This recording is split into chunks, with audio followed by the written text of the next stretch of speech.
जिंदा मुसलमान हैं और एक मुस्लिम समाज में रहते हैं। लेकिन सवाल ये है कि क्या हम वाकई मुसलमान हैं और हमारा समाज जैसा समाज होना चाहिए वैसा मुस्लिम समाज है? चूँकि मैं अपने आप को मुसलमान कहता हूँ तो मुस्लिम समाज में रहता हूँ, इसलिए मेरी जगह अपने मुआशरे पर है और जो बुराइयाँ हमारे समाज में जन्म पा चुकी हैं उसके इलाज की खातिर कुरान और हदीस से इस्लाह की है। इस बात का हमें बखूबी अंदाजा है कि हम जिस मुआशरे में रह रहे हैं उनमें कई तबके लोग शामिल हैं। पहले तो तबकात में से हर शख्स को ये बात बखूबी जान लेनी चाहिए कि हमारा मकसद एक है, वो आखिरत में फलाह महसूस करें। जैसा कि कुरान में इरशाद है, इन्नल्लाह अश्तरा मिनल मुमिनीना अनफुसहुम व अम्वालहुम बिअन्न लहुमुल जन्नह, बेशक अल्लाह ने ईमान से उनके जान और माल उनके लिए जन्नत के एवज खरीद ली। अब इस आयत के तनासुर में इन तमाम जिम्मेदारियों को जानना और समझना लाजिम हो गया जो अल्लाह तबारक व तआला ने अपनी किताब में उतारी है।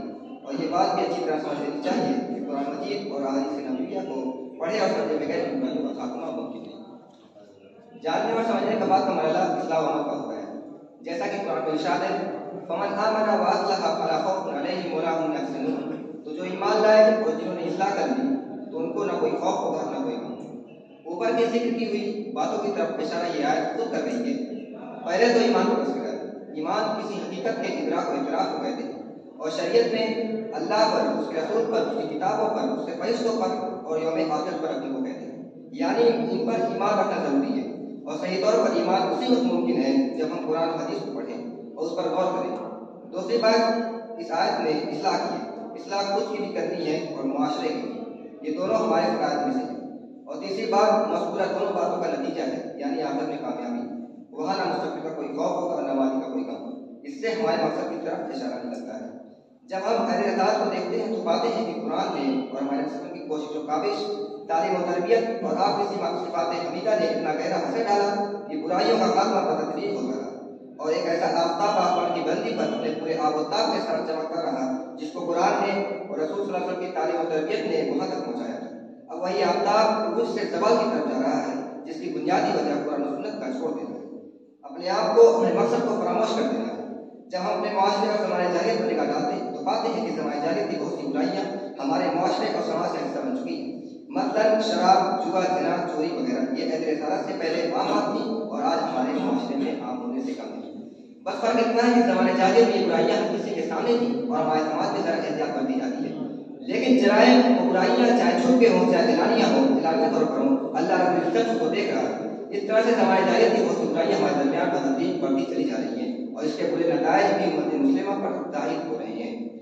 अगर हम कुरान हदीस का मुताला करें तो पाते हैं कि ऐसी बहुत सी तंबियात और वईदें हैं जो बुराइयों से मुकाबला करने कहती हैं और जराइम पर जब तक डर नहीं लगाया जाता तो वो बढ़ते रहते हैं, बिलाखिर पूरा मुआशरा उसका शिकार हो जाता है। आज जबकि वो सूरज जिसे कुरान ने और रसूल की सुन्नत ने बुलंदी पर पहुँचाया था ज़वाल की तरफ जा रहा है, उसके असबाब और हल को जानने की कोशिश करते हैं।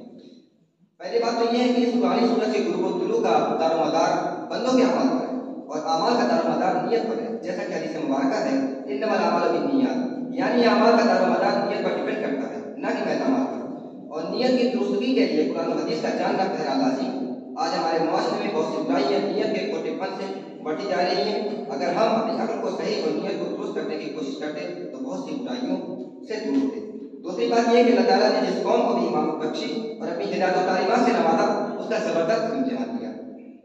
जिस कौम को भी ज़बरदस्त इम्तिहान दिया, अगर वो कौम इस इम्तिहान में नाकाम साबित हुई तो अल्लाह ताला ने उसे इमामत से माजूर किया और अपनी रहमत से महरूम किया। जैसा कि बनी इस्राइल के बारे में तो मालूम ही है कि अल्लाह ताला ने अपनी इमामत को उनसे छीन कर बनी इस्माइल को दे दी। इसकी वजह ये हुई कि उनके अंदर फसाद और बिगाड़ आता चला गया, जिसे रोकने के लिए अल्लाह ताला ने अपने रसूल को और साथ ही साथ अपनी तालीमात को भी भेजा था। और फसाद और बिगाड़, बुराइयाँ और बुराई की राह अल्लाह रब्बुल इज्जत की हिदायत और तालीमात को छोड़ने ही से चली जाती है। जैसा कि हमारे वसल्लम ने हज्जतुल विदा के मौके पर इरशाद फरमाया, कद तरक्तु फीकुम मा ला तज़िलु बअदहु इन इतसमतुम बिही किताबल्लाह, मैं तुम्हारे अंदर अल्लाह की किताब छोड़े जाता हूँ जिसके बाद अगर तुमने उसे लाज़िम पकड़ा तो हरगिज़ गुमराह ना होगे। तीसरी बात, इसका ताल्लुक नफ्स नफीस हमसे भी है और हमारे मुआशरे से भी है। वो अल्लाह के रसूल का इरशाद मुबारक है। आज सल्लल्लाहु अलैहि वसल्लम ने इरशाद फरमाया, मन रआ मिनकुम मुनकरन फल्युगय्यिरहु बियदिही फ़इन लम यस्तति फ़बिलिसानिही फ़इन लम यस्तति फ़बिक़ल्बिही वज़ालिका तक़्वल ईमान। तुम में से जो शख्स भी मुनकर को देखे तो उसे अपने हाथ और अपनी ताकत से रोके, और अगर अपने हाथ से रोकने की इस्तिताअत ना हो तो अपनी ज़बान से रोके, और अगर अपनी ज़बान से भी रोकने की इस्तिताअत ना हो तो अपने दिल में रखे रहे। ये ईमान का सही तरीन मर्तबा है।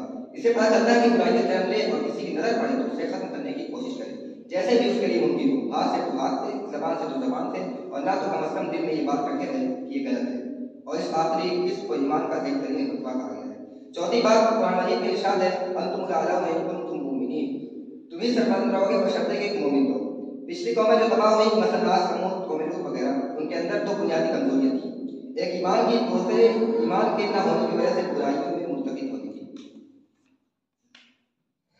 जाहिर है ईमान की पुख्तगी होगी तो बुराइयों से दूरी होगी, और ईमान से दूरी होगी तो बुराइयां करती रहेंगी, हत्ता कि हमें तबाही के ठिकाने पर पहुंचा देंगी। हमारे माशरे में जो भी बुराइयां फैली हुई हैं उसका वाहिद इलाज इस्लामी तालीम भी है, और सिर्फ इस्लामी तालीम हासिल करना ही इलाज नहीं है बल्कि उस पर अमल करना है, क्योंकि दुनिया में इस्लामी तालीम ही वो तालीम है जो इंसान को हर हैसियत से, अखलाकी हो, माशी हो, सियासी हो, तहजीबी हो, तमद्दुनी हो, अलगरस की हर तरह से इंसान बनाती है, जो अपदेही का खौफ पैदा करती है, खुदा और उसके ताल्लुक को सही तरीके से वादे करती है, नेक बनने का दर्द देती है, और इंसान के सामने यह नजरिया पेश करती है कि दुनिया खुदा की सल्तनत है, तुम्हें इसमें खालिक खुदा का खालिक बनकर रहना है। अगर खालिक बनकर रहोगे तो मैं तुम्हें एक ऐसी तालीमी दुनिया दूंगा जहाँ तुम्हें कोई खौफ, कोई हुज़्न, कोई मलाल, कोई दावत, कोई दर्द और तकलीफ न होगी। इसके अलावा दुनिया का बनाया हुआ हर रास्ता, दुनिया का ईजाद करना हर नजरिया तो खुदा से बेदारी पर मबनी और आदत ख्याली पर मुनज़िल है, वो इंसान को हावियत की तरफ ले जाता है, क्योंकि वो इंसान को पैसा कमाने के ताल्लुक से, इंसान को आला से आला किस्म के मकान बनाने के ताल्लुक से, बेहतर से बेहतर मुनाफा बख्श तिजारत के ताल्लुक से, बड़े से बड़े कारखाने लगाने के ताल्लुक से तो बहुत कुछ बताता है, मगर ये नहीं बताता कि खालिक कायनात का अपनी मखलूक से क्या तकाज़ा है। ये दुनिया है क्या सैर का, तफरीह का या इम्तिहान का? यही वजह है कि आज कदम कदम पर बिगाड़ की इंतहा है। जितना इंसान मादे के पीछे भाग रहा है उतनी ही ज्यादा अपने पीछे खराबियों के भंडार छोड़ रहा है। तो इस मादा परिस्थिति की दौड़ में हम भी पीछे क्यों रहते हैं, लिहाजा अपनी खराबियों से मुतासिर हुए बगैर न रह सके। जब तक हम एक ज़हनी इनकलाब पैदा नहीं करेंगे और गुलामी के बंद नहीं तोड़ेंगे और दुनिया के पीछे चलना नहीं छोड़ेंगे, तब तक हम खुद अपने मुआशरे के सबसे पहले दुश्मन होंगे। अब अगर कोई ये चाहता है कि हम अपने मुआशरे में तब्दीली लेकर आए तो उसे उन्हीं हुदूद पर चलना पड़ेगा जो रसूल अरबी खींच कर गए हैं, वरना हिलाकत से हमें कोई मौजिज़ा नहीं बचा सकता। आखिर में मेरी अल्लाह से दुआ है कि हमें अपने अहकाम का पाबंद बनाए, रसूल की इताअत का शहदाई बनाए, तमाम तरह की बुराइयों को ख़त्म फरमाए और हमें अपने सलीम से निजात फरमाए। वाक़िअ दावाना अल्हम्दुलिल्लाह।